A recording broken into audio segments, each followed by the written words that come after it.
The Greens. Chers collègues, j'avoue que j'aurais aimé que ce Parlement soit à la hauteur de la fierté des Tunisiens qui ont su abattre le dictateur Ben Ali. Chers collègues, le dictateur est tombé, mais la dictature, la structure de la dictature existe toujours en Tunisie. Et aujourd'hui, il faut faire très attention.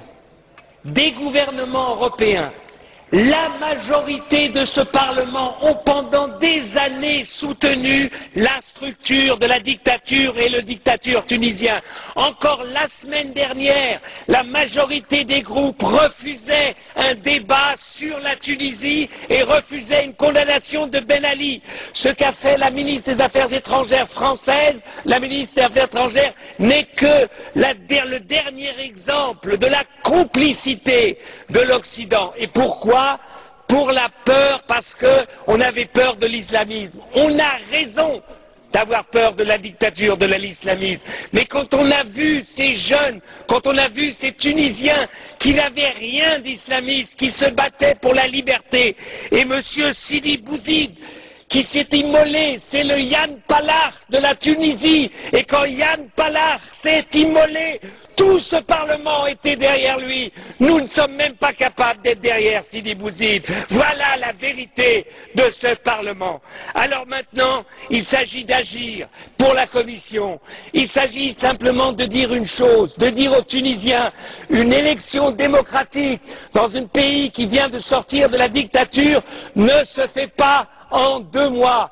Il n'y a pas une base de démocratie. La liberté d'expression, les médias, les radios, la télévision n'existent pas. Il n'existe qu'une imprimerie d'État. C'est pour cela que je demande à la Commission qu'elle prenne l'argent de l'accord d'association et qu'elle mette cet argent au service de la liberté d'expression en Tunisie et non pas au service d'organisations gouvernementales tunisiennes. Deuxièmement, le gouvernement de transition n'est pas un gouvernement d'unité nationale. Pourquoi? Parce que la majorité de ceux qui sont battus ou qui sont en exil ne sont pas encore rentrés, ne sont pas reconnus. Donc il faudra du temps pour que des forces démocratiques, non pas des forces qui avaient été reconnues entre guillemets par Ben Ali, mais des forces réellement démocratiques puissent se développer. L'Union européenne doit démontrer que pour nous, ce qu'il se passe en Tunisie, c'est la clé de la compréhension et de l'espoir pour tous les pays arabes. Tous les pays arabes, tous les pays arabes, tous les pays arabes. Démocratie et islam veulent aller de pair. Et si nous sommes capables de soutenir la démocratie tunisienne en train de naître, eh ben nous verrons qu'en Égypte, en Jordanie, en Syrie et partout, le peuple et les peuples vont s'élever contre leurs dictateurs.